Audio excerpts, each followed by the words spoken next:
Hello, welcome to the Science for Policy podcast. My name's Toby, and today I'm joined by Claudia Chwalisz.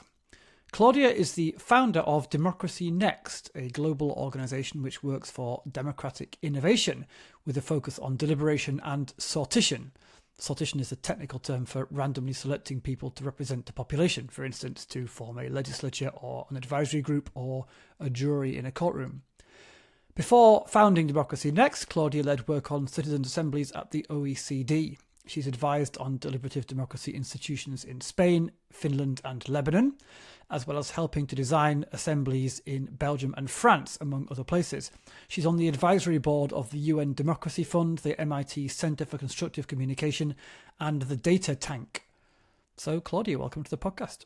Thank you, Tony. Good to be here. So I want to start by talking a little bit about exactly what you have in mind when you talk about democratic innovation. But I think also, given the overall theme of this podcast, I'd also like to figure out what this kind of innovation would mean for the role of science and evidence in policymaking. Because it strikes me that if you're going to rethink the political system or big parts of it, then you're also going to have to rethink how everything else interfaces with that system. And that includes the scientific community and science advisors.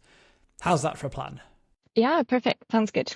Great. Well, then let's start at the beginning. What's wrong with our current democracies? Why do you need to make changes? I'm really glad that this is the starting point and not going into some of the details of actually taking that step back of thinking, well, what's the problem that we're trying to solve? Because I think we talk a lot about kind of democracy being in crisis in general today.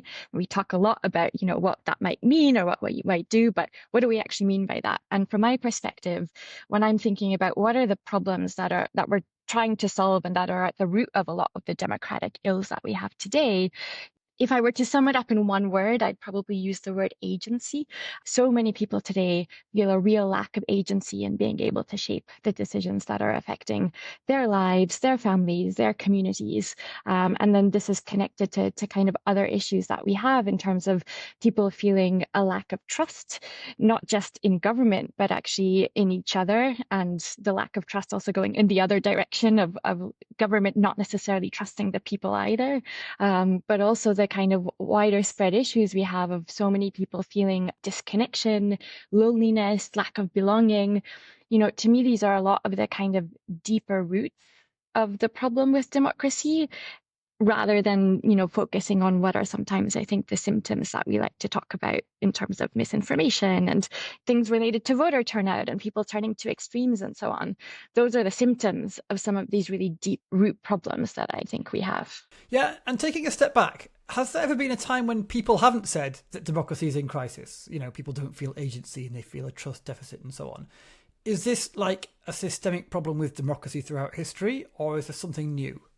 I think there's two dimensions to thinking about that question in a way, because in some ways our current institutions that we think of as democracy are also relatively new, historically speaking. So, today when we think of democracy, we're usually thinking of our elections and voting and parliaments and so on. But actually, when a lot of those systems were set up, the word democracy appeared nowhere. Like if you go back to like the French and American constitutions, for example, you do a Control F of those documents, the word democracy appears nowhere. And that was intentional because these institutions were designed to be oligarchic in the sense of the meaning of rule by the few.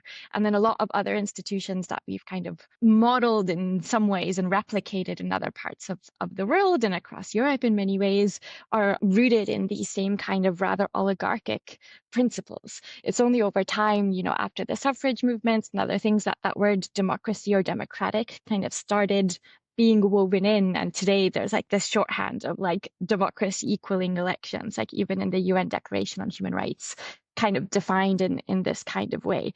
So I think like first just taking a historical step back and realizing that actually for a very, very, very long time when people were thinking of democracy, they weren't thinking of elections at all.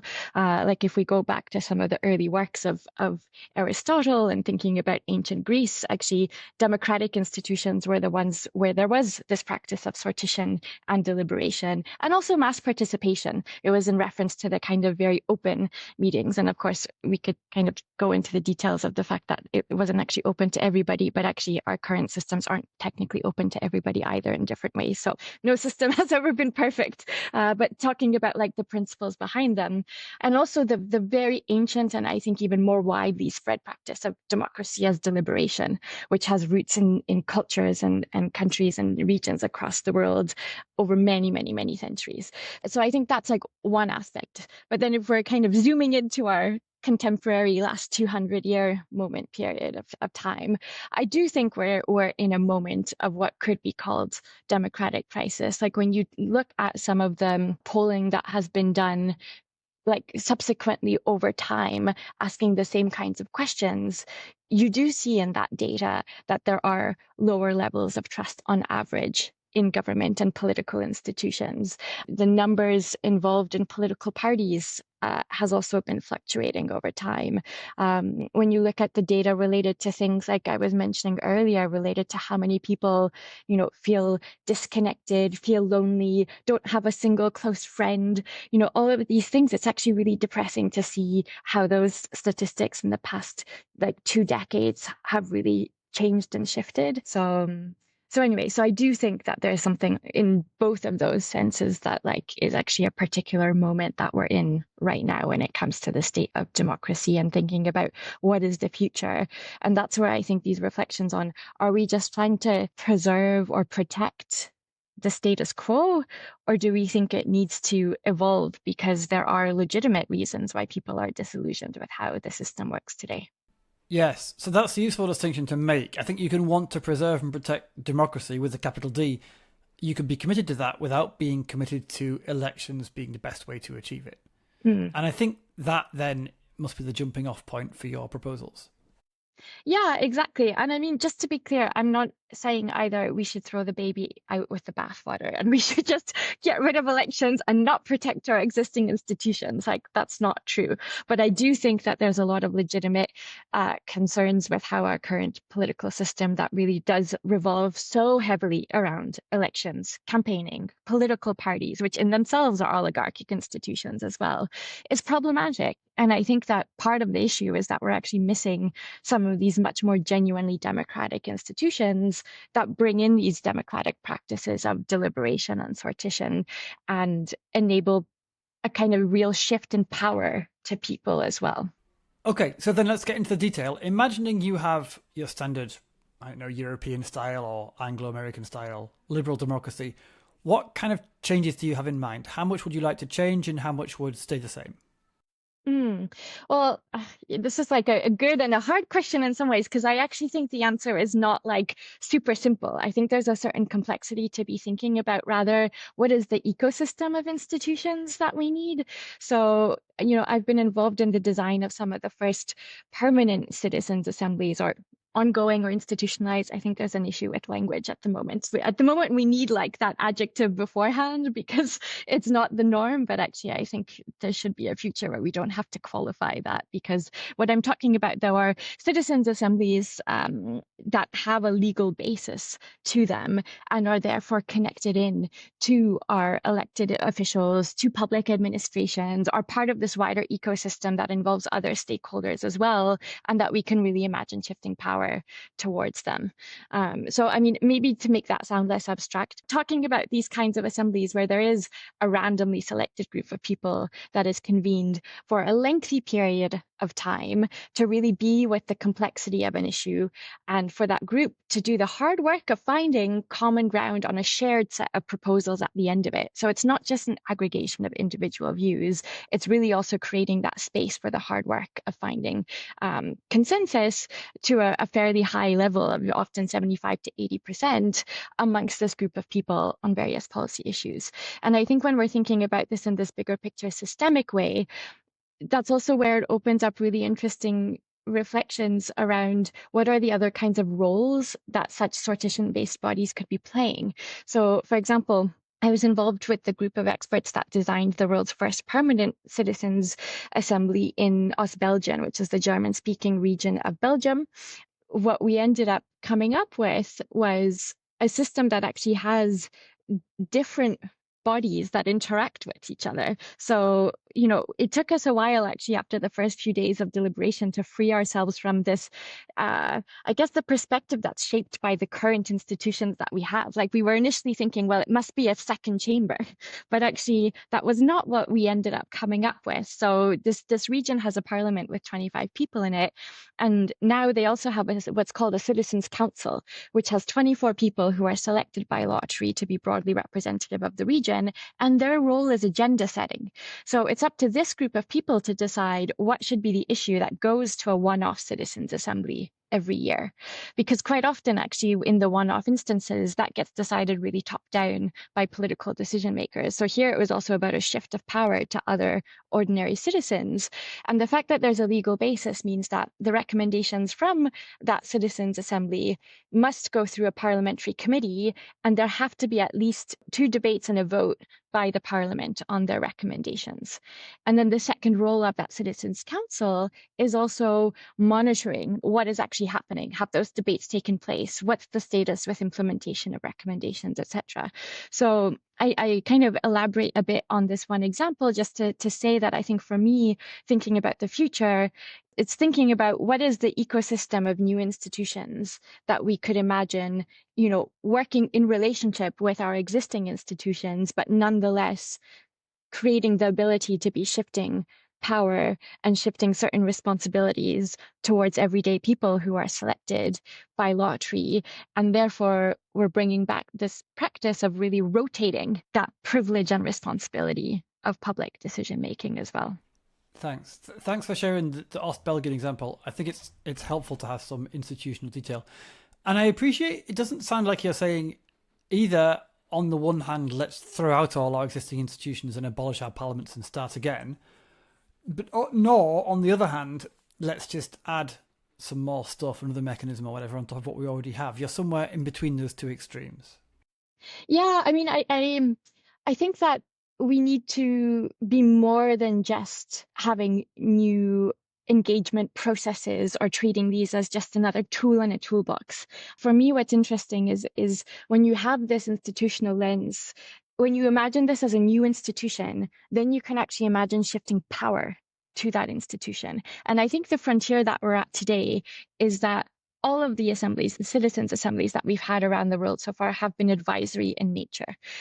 So they produce recommendations which ultimately go to another decision-making authority, usually the government, but these have been also organized by different kinds of authorities as well. And so how do we envision actually a decision-making citizens assembly?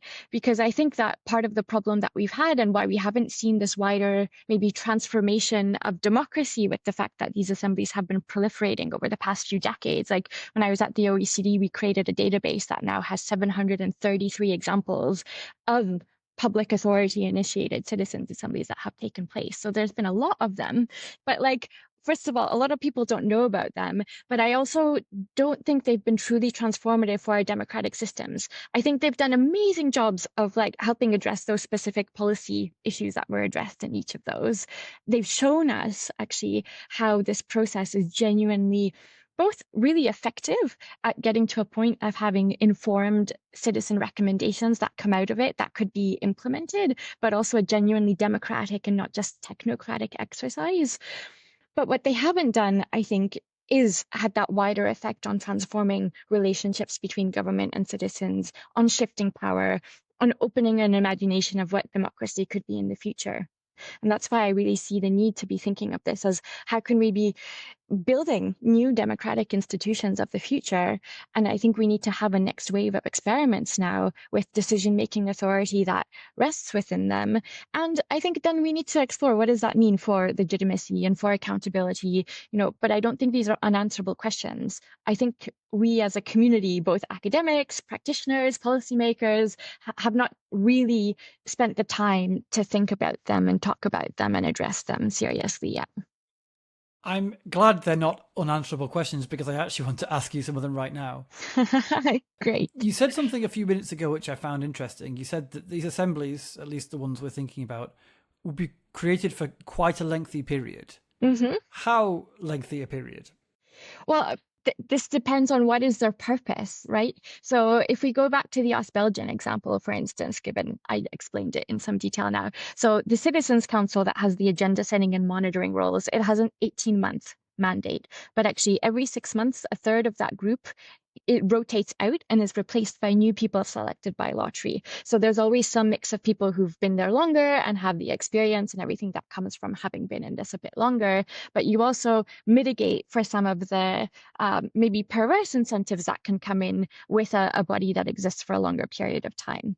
Whereas the one-off citizens' assemblies that they initiate like are the length of time of a typical citizens assembly, which is usually somewhere between 3 to 6 months. It depends on the complexity of the issue they're addressing, how much time is appropriate for that assembly to take place. So I think, again, this is where freeing ourselves from the way our current institutions work, what is the mandate of our parliaments, for instance, is also necessary. Because again, I don't think we necessarily just want to replicate that, but have people selected by sortition rather than election. I think it actually requires a greater level of creativity and going back again to like, what is the problem we're actually solving? Like, why do we need a new way of doing things? It should be informing the thinking about the design of new institutions. Okay, that makes sense. But then I think there's a bit of a tension here. And this is a question about expertise, not just scientific expertise, which we'll come on to, I hope, but also, if there is such a thing, political expertise.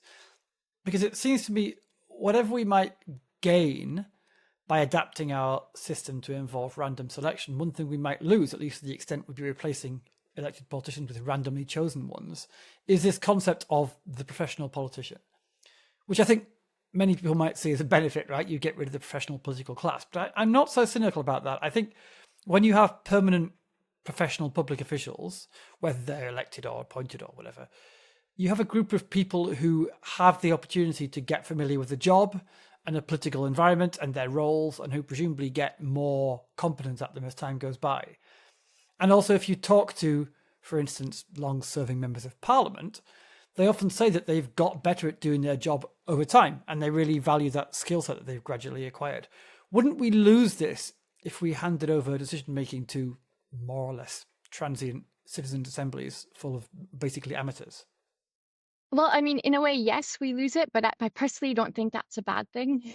So I fall rather on the side of a spectrum of thinking that like part of the problem with our system today is the professionalization of our politicians and of politics, and it being seen as something that you need to kind of devote your life in a political party machine to be able to actually get ahead and be part of, which is what alienates a lot of people and which makes a lot of people, I think, feel disconnected from politics. But actually, people care about like the quality of education their kids are getting at their school. They care about the roads they are taking every day to get somewhere. They care about, whether they can go down to the park near where they live. They care about the quality of the hospital that, is near them, that they can rely on it, etc. And these are actually political questions. So when you bring things back to small p politics without political parties, I think, first of all, everybody cares about this in some way.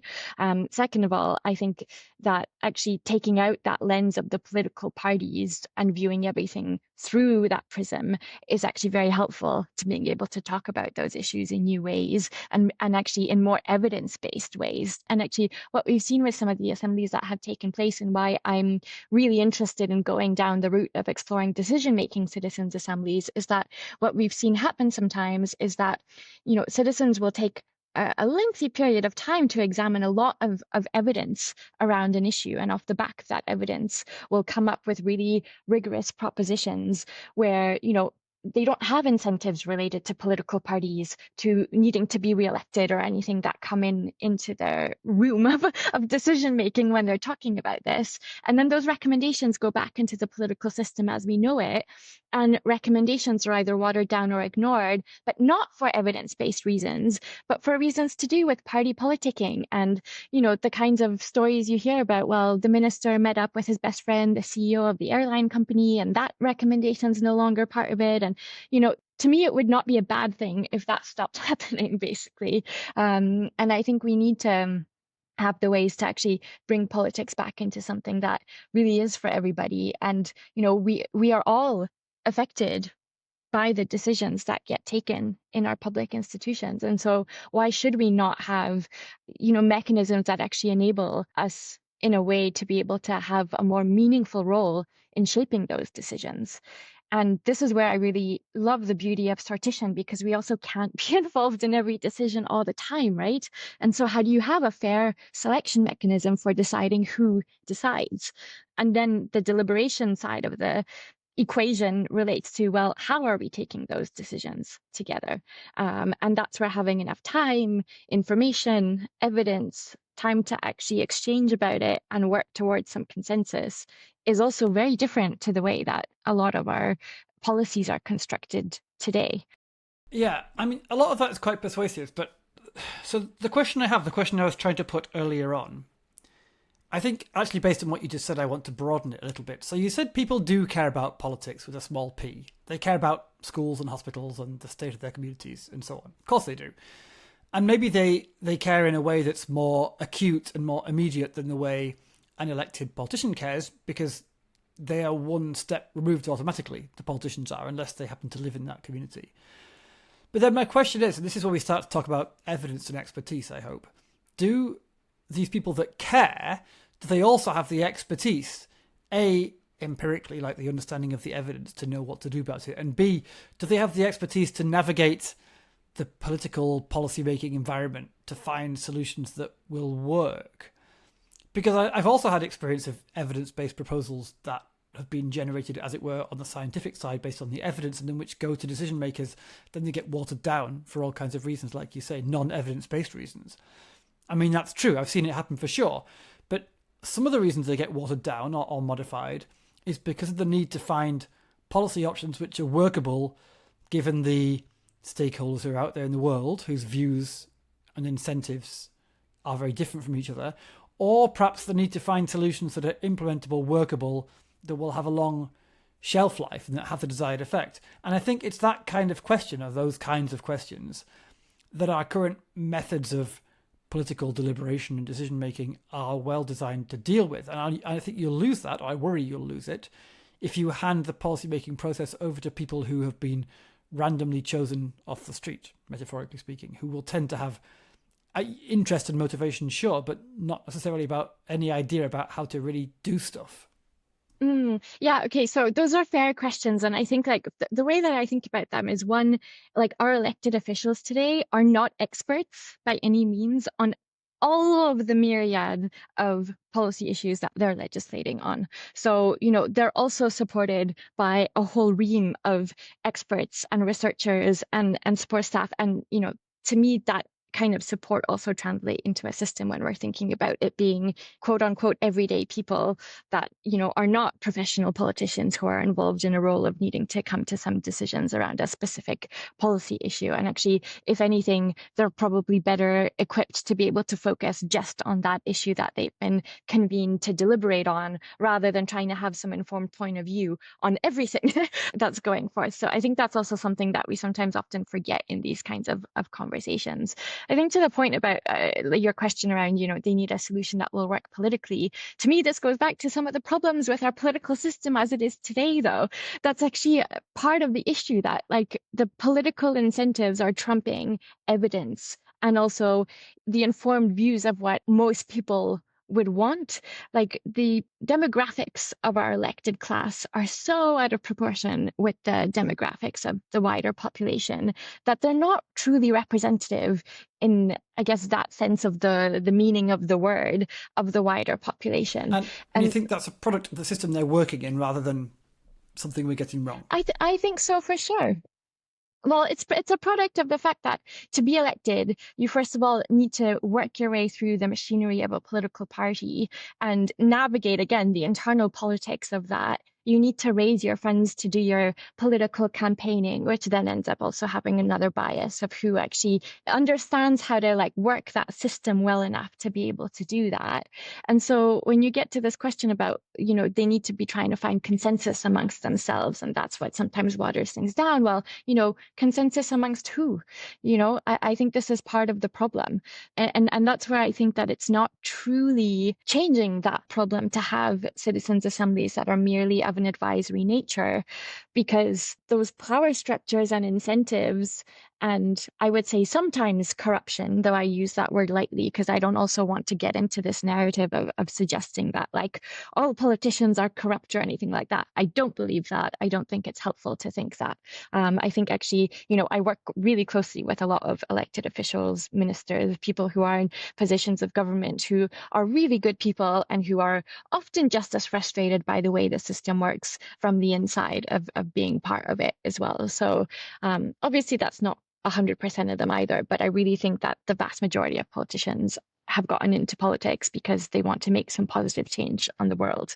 So I'm thinking about this as the problems with the wider system that they're needing to operate within and the incentives that are designed into that system. How could we be thinking about changing the design of our wider democratic architecture that we would be changing some of those incentives involved? Okay, I'm glad you said that about the politicians, because that's also been my experience. I've found working in and around politics has actually been a very good antidote to cynicism about politics, in the most part for me. So, okay, let's talk about how the science policy interface might look in this new context. So how, and you can get into as much detail as you like here, how would one of these assemblies get input from science, from evidence? Well, I mean, again, why don't I explain this through a story of one of the most recent assemblies that has taken place here where I'm living in France, which I think is a good example actually of creating like a really good environment to be grappling with a lot of evidence around an issue. So recently the French government had convened the French Citizens Assembly on end-of-life issues.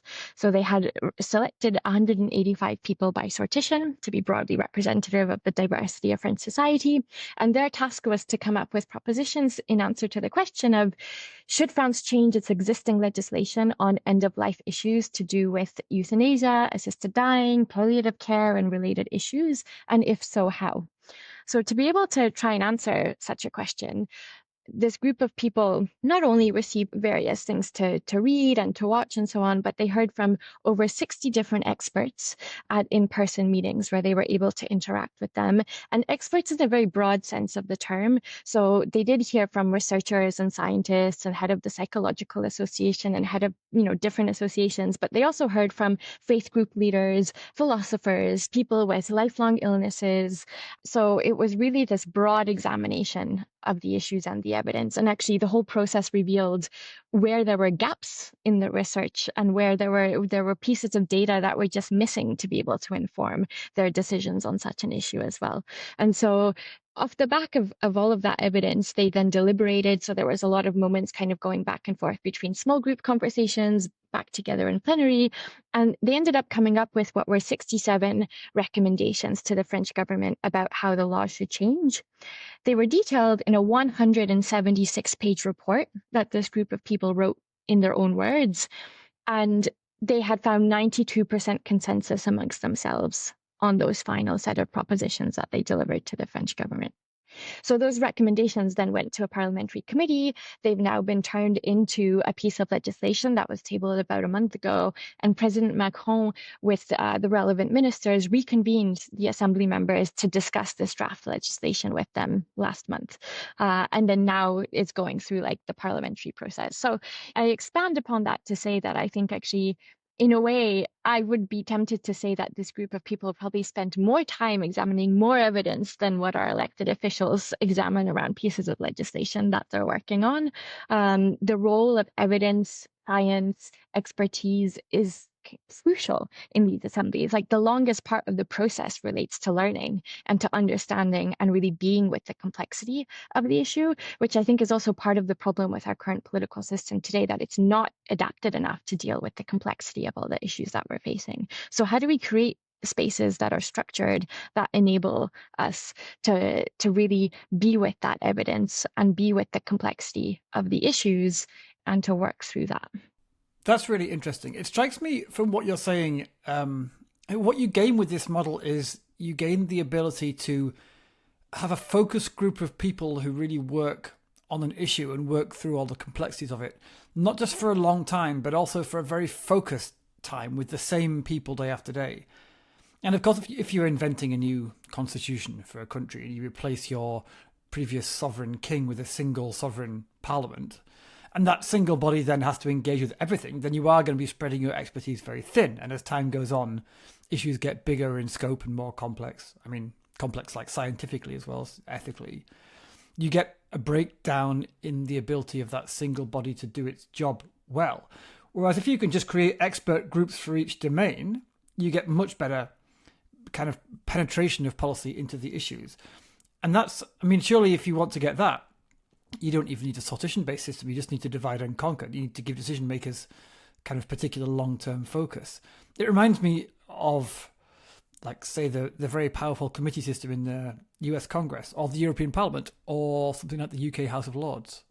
Yeah, exactly. And this kind of ties into a question you asked much earlier on about, what is the vision really for the future of democracy, and what is it about like the new institutions and so on. So, the way I see it is that there's no shortage of complex issues on which we need to be taking decisions collectively as a society at different levels of government, from the local to the European, and actually even the supranational beyond that as well. And, we could imagine there being many, many, many citizens' assemblies taking place simultaneously at all these different levels of government on different issues at the same time, to the point where, it would probably mean that everybody once in their lives, at least once in their lives, maybe a handful of times, was involved in something like this. So it's not going to some sort of system where we're all spending our entire lives also trying to legislate. But to me, there's also a wider, bigger picture vision too. Like, part of the work that we're doing at Democracy Next is related to how can we be bringing in these principles of deliberation and sortition into other organizations and institutions in our daily lives. So like schools, universities, museums, banks, workplaces. For example, we just did last autumn a citizens' assembly with two German museums, two citizens' assemblies technically, around democratizing the museum, which led to all sorts of policy changes and other things about how they're working. The National Art Museum of Germany is now making that a permanent instance that's going to work continually with the board and the management to shape, how this public democratic space actually functions. We're about to do some work with a really big corporation to be infusing these ideas into their governance and their ways of working. Also in conversation with a number of universities, many organizations end up setting up, ad hoc working groups or committees or so on, which oftentimes face many problems with the way they're designed to be functioning. And so how could we be infusing these democratic principles of sortition and deliberation into all these kinds of organizations that we're part of in our daily lives? So it's also not just about maybe you're selected once to work on this piece of legislation, but also at your university or at your workplace, you're also involved every now and again in a deliberation that's being taken place on an issue that affects everybody in that institution too. We talk a fair bit on this podcast about the skills and the general qualities that science advisors, researchers need when they advise politicians.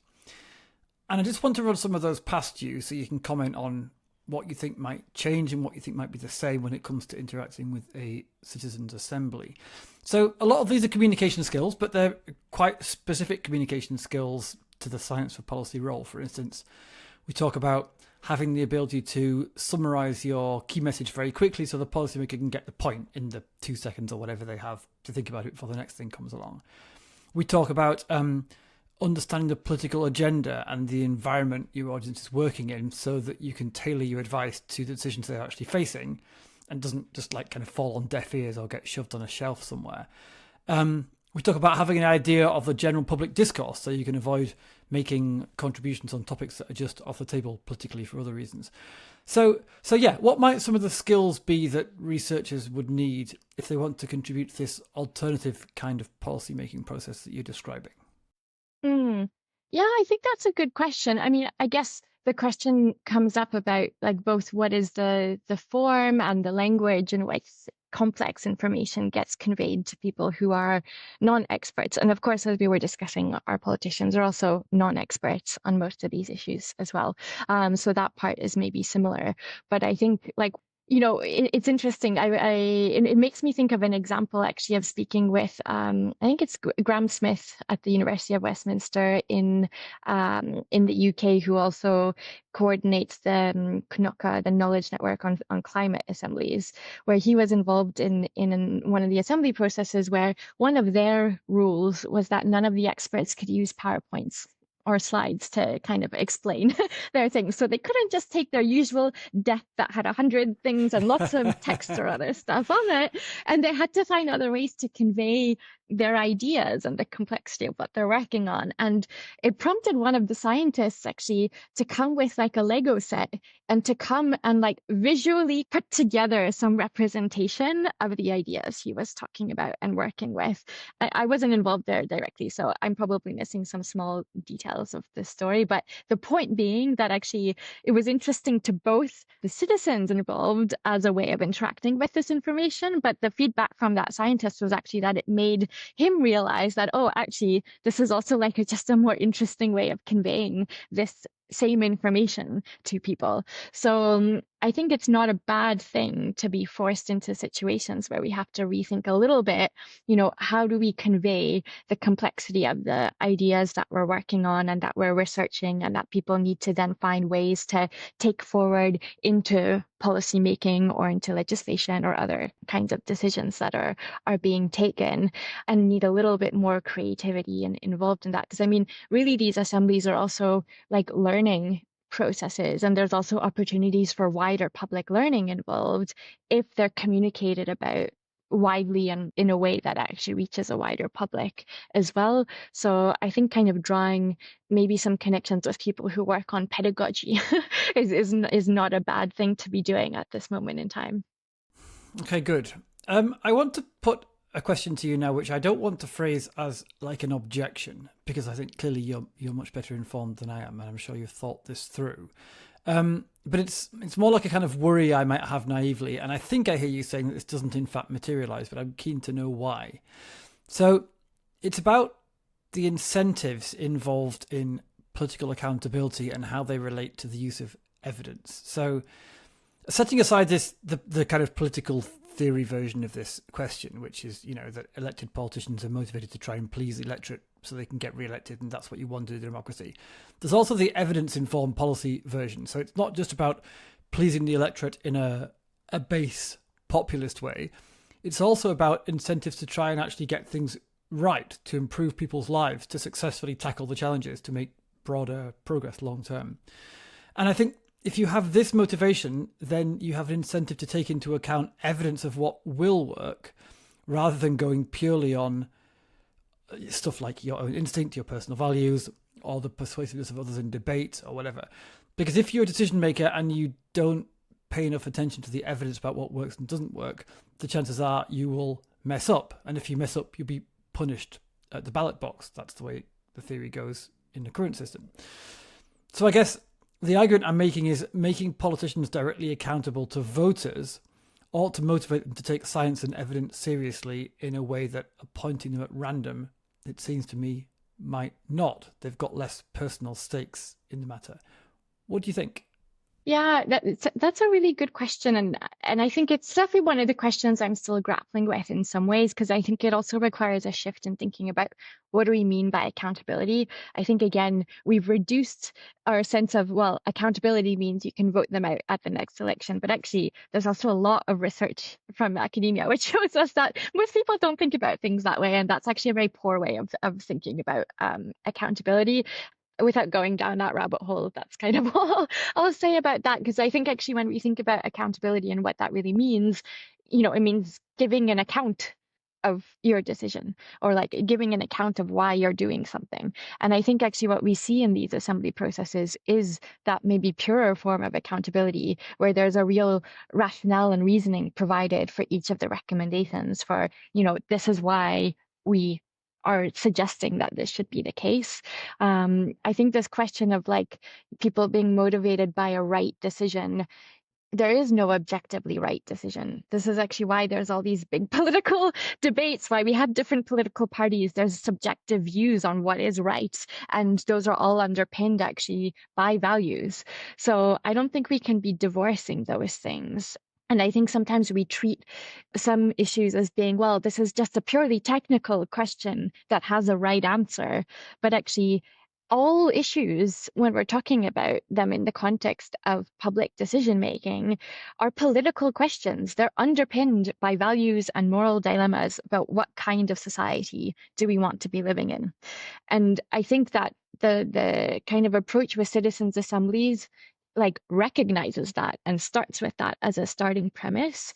And when we kind of set that out, a whole part of the process actually within these assemblies at the start is first surfacing the shared values in relation to the issue that's being deliberated upon, and then going into the evidence and the questions about it. So making the link quite explicitly between those things. I think for me, what I grapple with still the most, though, is like, say an assembly comes to a certain set of decisions that then get implemented, which usually happens then by the public administration. And that's also similar in our, political decisions taken by MPs. The administration actually rolls out the implementation. And actually, there's still quite a lot of decision-making room at that level too. So that's a whole other question to kind of keep in mind as well. But then what does happen if there are really negative consequences in some way from a decision that was informed by that assembly? But that's more a question also of maybe who is responsible and accountable. Those are two separate questions. And I think I don't fully have a sense of how we could or should be thinking about that. Also, because we haven't really seen that happen yet. But I do think it's a legitimate question that we should be grappling with in this field right now.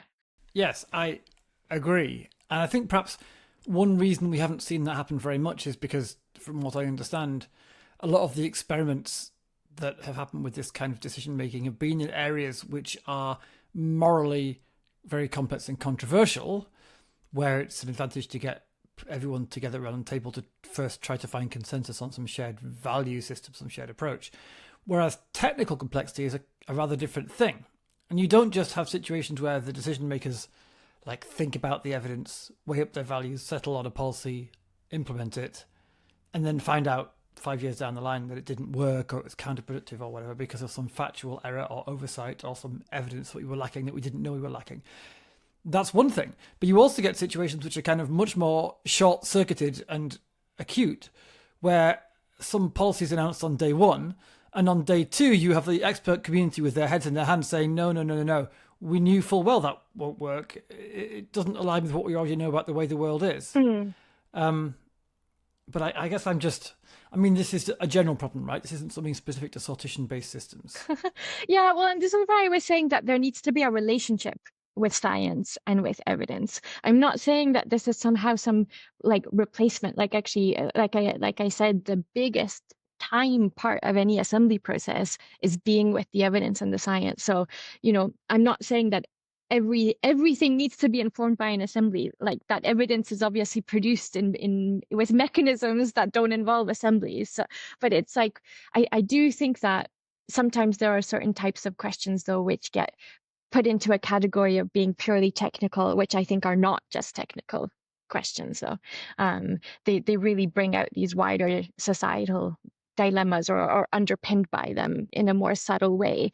And so I think kind of being able to be both with the hard technical facts. I was inspired the other day. I was reading a series of lectures that the physicist Richard Feynman had written, because actually one of the things that I liked in the way he phrased things in one of those lectures where it was related to the fact of science tells us what will happen if we do this, but then politics comes in and deliberation is needed for deliberating on do we want that to happen? Yeah. Don't tempt me into debating Feynman and philosophy of science, please. Before we leave this area of the role of evidence and expertise, I want to switch tacks a bit and put to you the opposite worry. So this is not the worry that randomly chosen decision makers would not be influenced enough by science and evidence, but it's that they might be influenced too much. And for me, what immediately comes to mind here is what we see in courtrooms. Those of us who are familiar with the English-style jury system, or I guess I should say Anglo-American-style jury system. This is actually my only area of familiarity with sortition, as it were, in real life, where you have a bunch of randomly chosen amateur jurors whose job is to listen to a whole case for and against, and then simply to decide, is this person guilty of the crime or not guilty? And one argument that's often made against that kind of system is that those jurors are rather too gullible. Not just that they don't have a legal or technical background based on whatever they're hearing, but also they don't have a kind of bullshit detector. They might not know how to see through rhetorical tricks and resist overly persuasive lawyers and so on. And so they can end up being too easily led by experts rather than being free to make up their own mind. And so if we're thinking about a similar way of choosing our political decision makers, if we don't have policymakers who focus on particular policy areas and have political expertise developed through their careers, wouldn't every legislator be like an amateur juror? And wouldn't they therefore be too easily influenced by experts, by advisors, especially on very technical areas? Mm. Yeah, I think that's a really fair question. But it's interesting. That's probably one I haven't gotten asked as much. So it feels like maybe it's a lesser concern in the wider community. But I think it's a really good question, though. I think it really is. I mean, I think this to me is why I see the good practice within these assemblies as also involving sessions at the very beginning about how to question experts, giving people the confidence that, you're in this position actually to be not just kind of taking in everything you hear as though it's like solid facts, but actually being able to question and interact with that information. Because I think there is a certain authority that people can be giving off when they're brought in as an expert on a topic that might feel intimidating to people. So kind of trying to level that off and giving people some of the tools about how do you actually question experts has actually, I think, again, I'm not sure there's been academic research kind of studying the impacts of that. I have more anecdotal things from like having spoken with a bunch of people involved in assembly processes to get a sense that you can really see how people in the assemblies use the techniques they've learned from those sessions then when they're in conversations with experts as well. I mean, and I think even this is a question that comes up in the field too of, are we talking about experts? Is everybody actually just considered a stakeholder, whether you're a researcher or you're working at a civil society organization or you're working at a company or any other kind of group? Because everyone has a different kind of stake in that issue in some ways that's being brought around the table. So that's also a different way of thinking that it's not just expertise, but actually it's thinking all of these people are stakeholders and in different ways, which again, sets a different relationship. There's also sessions that are often done about like recognizing bias, making people aware of those things. So when they're taking in information, that also helps counter the way they're interacting with it. And then finally, I think one of the interesting practices, which we had really emphasized actually in the OECD good practice principles as well, is also leaving people in the assembly the space to be able to request additional information if they need it. So obviously there's information that gets presented, which is often chosen actually, like there's a governance system around these assemblies as well. Like that question of who chooses the information and what information they choose is super crucial. So there is a governance system around how those things happen. But like in addition to that, it's really important that people in this assembly also feel free to really ask the questions and seek more information about the things that they feel are important and relevant that may not have been already handed down to them. And we see that people do take it up. They're often not asking for, a paper by a specific person. They're often asking about, well, there's this aspect of the problem we feel like we haven't really gotten into. Like, can we hear from someone about that, for instance? Yeah, that's good. I'm not surprised you haven't been asked that question very often. I don't think there's a huge population of people worrying that evidence is just too influential. And if only we could be a bit less humble. Maybe the audience of this podcast is, though. Well, maybe so. I guess if anyone, it's going to be us, yeah. Yeah, I'd like to finish, if I could, by putting to you another very general question about these ideas. It's two connected questions, really. And they've been just kind of slowly bubbling to the surface of my mind since you mentioned a while back about this assembly you know about in Ost-Belgien. And this brings to my mind questions about constituency size, because, I mean, I live in Belgium, so I'm a little bit familiar with the region of Ost-Belgien. It has, I think, about 80,000 people. That's small. That's not the size of a country. That's not even the size of a city, really. Most electorates, most constituencies are not as small as Ost-Belgien. So now suppose I live in a big country, or any country really that's operating on the country scale rather than the kind of local scale. Am I really going to feel re-enfranchised if my country decides to implement sortition-based democracy? I mean, it seems like this decision making is going to be just as distant from me then as it is now, if not more distant, because at least with elected politicians, they're people who I see on TV. They're at least somewhat incentivized to come to me and explain themselves to me every few years when they want my vote or whatever. So the first part of the question is, do you think that these assemblies do scale well to places bigger than, say, Ostbelgien? And then connected to the same concern about size, if my constituency is big, then all the people in the randomly chosen assembly are complete strangers to me, and they live nowhere near me, almost certainly. And if they make a decision I hate, what do I do about it? I feel like you've combined a few different questions in the way you have framed yes, that. Sorry about that. Because the way I was starting to think actually from the beginning of what you were saying related to the like small population size point is, like, do you live in Brussels? Close to Brussels, yeah. Close to Brussels. Yeah. So I feel like one thing that those of us who live in really big cities forget is that actually a lot of people live in fairly small places. There's obviously concentrations of people in big cities, but actually, like in France, the majority of people live in much smaller cities and towns outside of the big metropolitan areas. So, and that's the same actually in a lot of other countries. And 80,000 is a pretty average size, actually. I think for the kind of first experiment with something permanent, it's been really good. We're actually about to do a project in a place that has 1,600 people and thinking about, what does that mean in a place of that scale? Because again, and this is where like my approach is often thinking about the principles and then how do you apply those principles in different contexts? And there's always some adaptation needed. But I think, like in Ostbelgien today, there's the Citizens Council and there's one assembly happening per year on a different topic.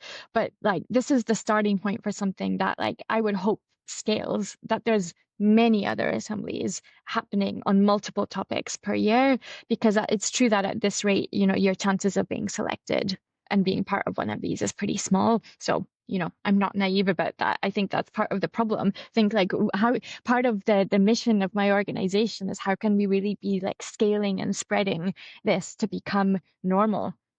And that's why also the work in other kinds of institutions and organizations, makes a lot of sense. To your second question about like, who do I go to if I'm angry with the decision of a citizens assembly? That feels like a different kind of question, because, you could have that regardless of scale of a place in a way too. Well, Or I don't know. It's about the distance that you feel from the decision that's being made. I mean, one of the arguments you made at the start about our current system is that people feel these things are being done by people who are not them, who feel distant from them, right? If I live in a small community, then me or someone I know or my friend or my second cousin or whatever probably has a connection to the assembly one way or another. But if I live in a big country or any country, that assembly is still going to be so distant. Yeah, but it's by people who they feel don't really represent them. So I think one of the things that's been interesting with the polling that's been done around how the wider public views the Citizens Assembly and the propositions they come out with. So this hasn't been done in every country for every kind of assembly, but for the most high profile ones, for example, I'm most familiar with some of the data in France. After the first Citizens Assembly that took place around climate change, there was a lot of polling that was done, which showed actually that the wider population had a lot of trust and supported the recommendations that came out of that Citizens Assembly. And it was actually after that that you had about three quarters, something between 75 to 80% of French people wanting the recommendations of citizens' assemblies to be binding on government. Oh yeah, I'm sure. After having seen this process. So to me, that's also a signal of a different kind of trust people have in other people like them versus the trust that they have within the machinations of our current political systems and the incentives that are involved within those two. So I think that's also like an important distinction to be keeping in mind when we're kind of going into these sorts of questions and thinking, because we're not comparing apples to apples, I think. Yeah, fair enough. But and this is also why, though, to me, I'm quite nerdy and interested in what are the good practice principles and how are we designing these things well, because it really matters, like how people were chosen, how the information was chosen, did people have enough time? Like all these things are not just technical details, they matter so much to like the legitimacy that can actually come out of such a process and whether people trust what happened in it or not. Yeah, indeed. So this has been such a fascinating conversation for me. I was constantly having to stop myself go off on random tangents based on what you were saying because they're just so interesting. So thank you, but it is, I think, time to stop. So Claudia Chwalisz, thank you very much for taking the time to talk to me and for your expertise and your agility in the topic. Great. Well, thank you, Toby. And I'm sorry, I think I called you Tony at the beginning. I was still like waking up. So thank you for hosting me and for having me on the podcast. It was a good conversation, and I appreciated questions that made me think.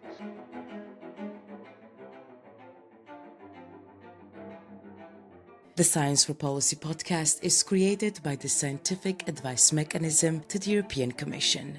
It's produced and presented by Toby Wardman, with additional editing by Nina Skorchak.